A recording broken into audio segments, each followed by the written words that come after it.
मोरितानिया, मोरितानिया, मोरितानिया। वैसे समझे क्या, हमने मोर रखे हुए कहाँ, सहरा में। सहरा में क्या होते हैं, मोर होते हैं। और मोरों को पालने के लिए क्या होता है जी, बताएं जरा। माली होता है,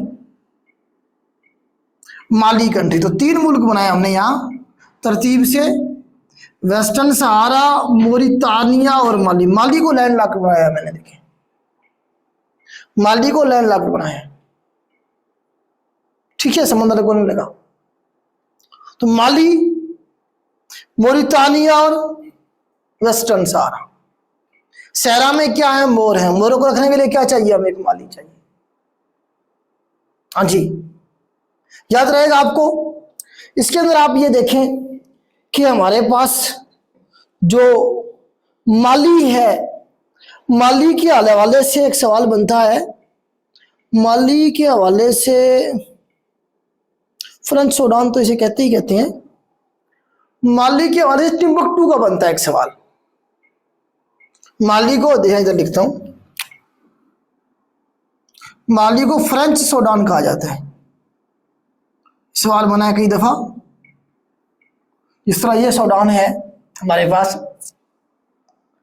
फ्रेंच सूडान इसे कहा गया, मतलब फ्रांस का कब्जा था इसके ऊपर, उस पर तो बरतानिया का था ना सूडान का। तो इसमें हमारे पास टिम्बकटू,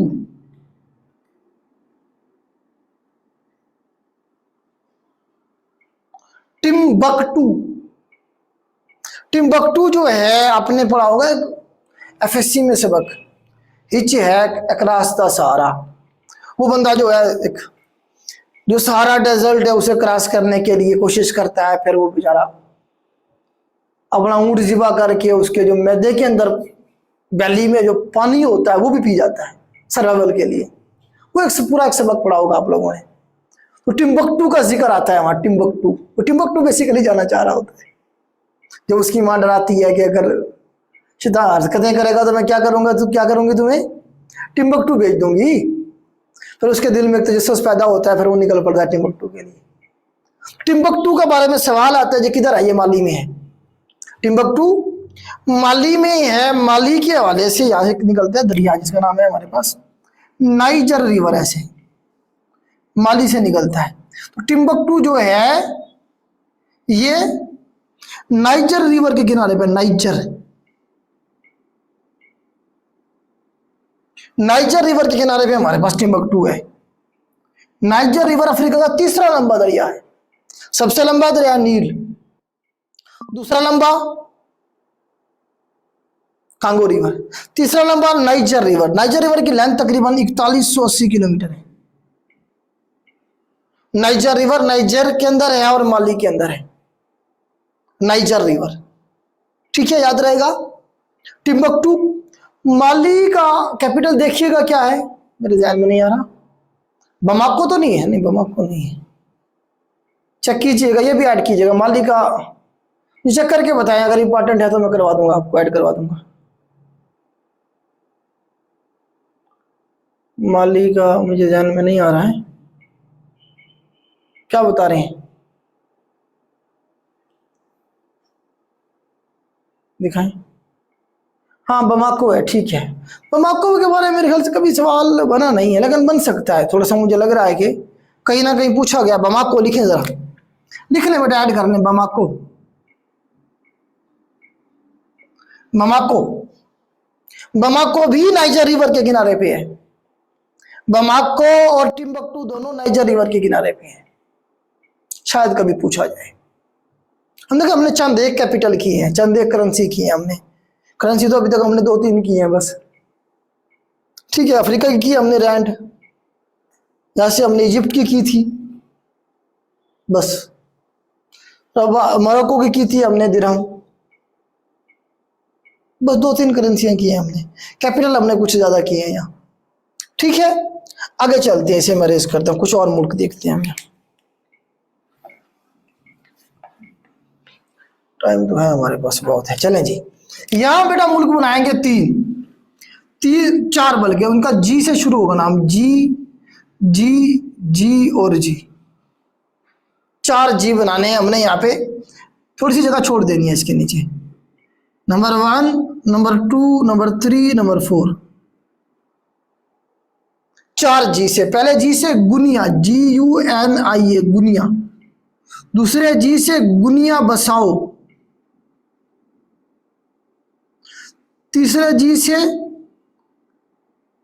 गैम्बिया। चौथे जी से गाना। तरतीब आगे पीछे हो सकती है, लेकिन आपने चारों जी याद रखनी है। 4 जी, गुनिया, गुनिया बसाओ, गैम्बिया और गाना। पहले 2 के तो सिर्फ नाम याद रखने हैं बस, गुनिया, गुनिया बसाओ, गैम्बिया और गाना। गैम्बिया और गाना। तो गैम्बिया के हवाले से जो सवाल है, एक तो इसका कैपिटल बुंजाल, बुंजौल, इसका कैपिटल है गैम्बिया का। गैम्बिया के हवाले से सवाल यह बनता है कि इसने अपने नाम से इस्लामिक रिपब्लिक ऑफ गैम्बिया था, इसने अपने के नाम के साथ से इस्लामिक हटा दिया है। पेपर में सवाल ये बना कि वो कौन सा अफ्रीकन मुल्क है, कौन सा कंट्री है, ये कौन सा इस्लामिक कंट्री है जिसने अपने नाम के साथ से इस्लामिक जो लफ्ज है वो हटा दिया है रिसेंटली। तो गैम्बिया ने अपने नाम के साथ इस्लामिक रिपब्लिक ऑफ गैम्बिया जो था उसके साथ इस्लाम हटा दिया है, मतलब हम सिर्फ रिपब्लिक है बस, हम इस्लामिक रिपब्लिक नहीं है। दूसरा, गैम्बिया याद रखेंगे, इसने केस फाइल किया था बर्मा के खिलाफ। बर्मा के अंदर जो मुसलमानों पर जुल्म हुआ, बर्मा में जो जीनोसाइड हुआ था रखाइन के सूबे में रोहिंग्या के मुसलमानों पे, तो उसके खिलाफ केस इसने किया था। ओआईसी या बाकी सऊदी अरब, ये जो बड़े बड़े मुसलमान मुल्क जो बनते हैं दावेदार, उन्होंने नहीं किया था, बल्कि इसने, गैम्बिया ने बर्मा के खिलाफ ICJ में, इंटरनेशनल कोर्ट ऑफ जस्टिस में केस किया था। और साउथ अफ्रीका का भी ऐड करें, इसने इसराइल के खिलाफ केस किया है ICJ में, अभी 2023 की बात है, इसराइल के खिलाफ, कि ये गजा के अंदर फलस्तीन की तरह मुसलमानों के ऊपर जुल्म कर रहा है। सवाल बना था पेपर में कि रिसेंटली इसराइल के खिलाफ इंटरनेशनल कोर्ट ऑफ जस्टिस में केस किसने फाइल किया? साउथ अफ्रीका ने, कि इसराइल के ऊपर पाबंदी लगाई जाए, ये वहां जिनोसाइड कर रहा है, मुसलमानों का कत्लेआम कर रहा है। ठीक है, हालांकि गैर मुस्लिम मुल्क है साउथ अफ्रीका, कोई मुसलमान मुल्क नहीं है ये, लेकिन मुसलमानों के लिए हक की बात की उन्होंने। क्यों? क्योंकि गुलामी इन्होंने देखी है, अफ्रीका वालों ने गुलामी काटी है इन्होंने, इसीलिए उन्हें एहसास है कि किस तरह से वहां जुल्म हो रहा है लोगों के ऊपर। हमें एहसास इसलिए नहीं है, हमने ना गुलामी देखी है ना गुलामी काटी है हमने। ठीक है जी, बस इसके बारे में बता रहा हूँ, गैम्बिया के बारे में। गैम्बिया के बारे में पहला क्वेश्चन मैंने बताया कि इन्होंने बर्मा के खिलाफ केस फाइल किया, बर्मा में जो मुसलमानों के खिलाफ जुल्म किया वो वाला। बुंजाल इनका कैपिटल है। और गैम्बिया के अंदर पिछले साल 2024 वाली जो OIC की मीटिंग थी वो यहाँ गैम्बिया में हुई थी, पाकिस्तान से इसाक डार साहब गए हुए थे। 2024 वाली OIC की मीटिंग गैम्बिया में हुई थी, इसाक डार साहब गए थे पाकिस्तान से, OIC की मीटिंग की बात कर रहा हूँ। ठीक है, उसके बाद गाना के बारे में सवाल आएगा। गाना का हमारे पास कैपिटल पूछा जाएगा, हमारे पास अकरा। अकरा इसका कैपिटल पूछा जाएगा, अकरा, ACCRA, अकरा इज कैपिटल ऑफ गाना। अकरा ये मशहूर है, किस लिए ये मशहूर है जी? एक मशहूर पर्सनालिटी, अगेन अफ्रीका की बहुत बड़ा नाम, कोफी अनान। कोफी अनान सुना है नाम इसका?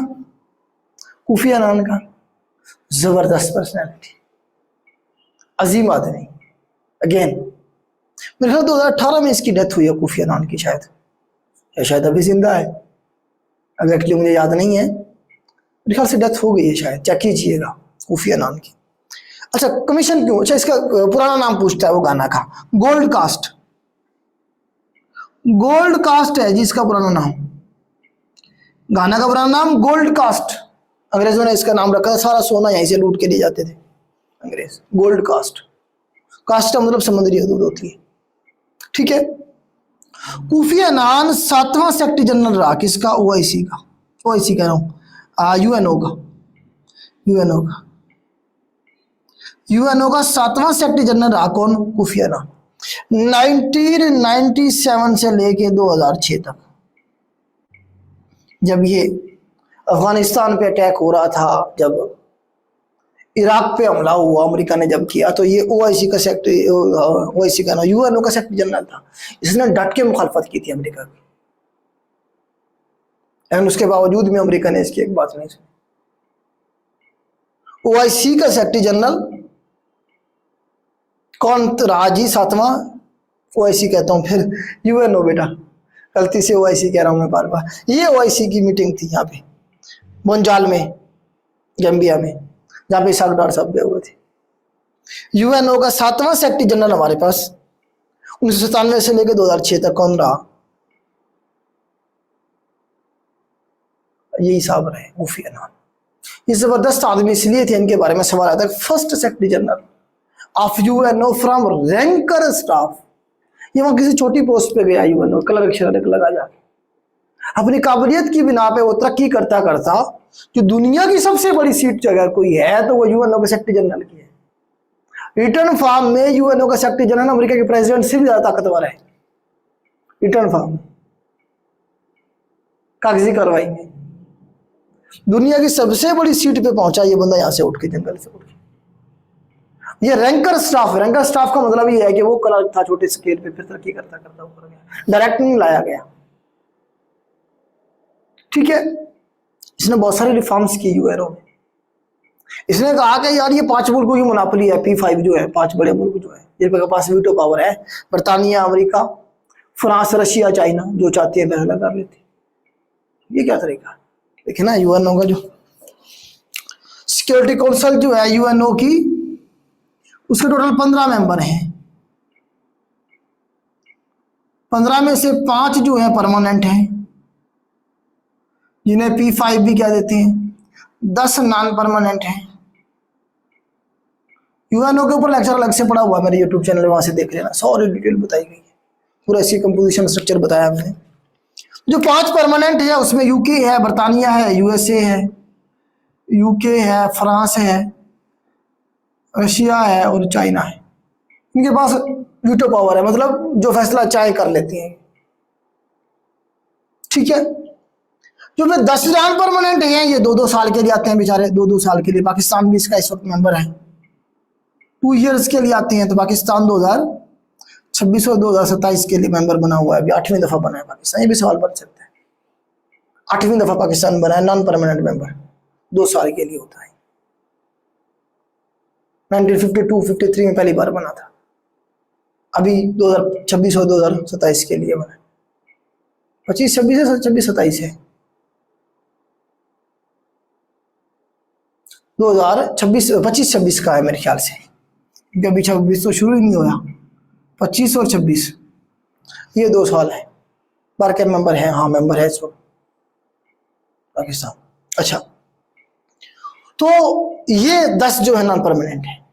इसने क्या कहा कि कोफी अन्नान ने, इसने कहा कि ये 5 से बढ़ा दो, तादाद को 5 से बढ़ानी चाहिए ताकि पावर तकसीम हो जाए, किसी एक बंदे के हाथ में, 2 बंदों के हाथ में फैसला ना रहे, जमहूरियत की तरफ इसने बात की। इसने फिर बताया किसे किसे मेंबर होना चाहिए यूएनओ के परमानेंट मेंबरशिप। इसने कहा इंडिया को होना चाहिए क्योंकि बड़ी इकोनॉमी है, बड़ा मुल्क है। इसने कहा कि जापान को होना चाहिए, क्यों? क्योंकि जापान एक बड़ी इकोनॉमी है। इसने कहा जर्मनी को होना चाहिए, जर्मनी एक बड़ी इकोनॉमी, बड़ा मुल्क है। इसने कहा ब्राजील को होना चाहिए। ये 4 मुल्क इसने बताए, कौन कौन से देखें जरा।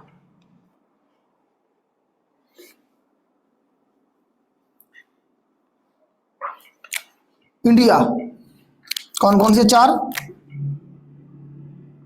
India plus Japan plus Germany plus Brazil, इन 4 मुल्कों को इसने रिकमेंड किया। लेकिन वो जो 5 पहले से बैठे हुए थे, उनकी मुनाफली है, वो क्यों आने देंगे किसी को? उन्होंने कहा नहीं आने देते, भाग जाओ। फिर इन्हीं 4 मुल्कों ने क्या किया? G4 बना दी मिलके। क्या बना दी? G4।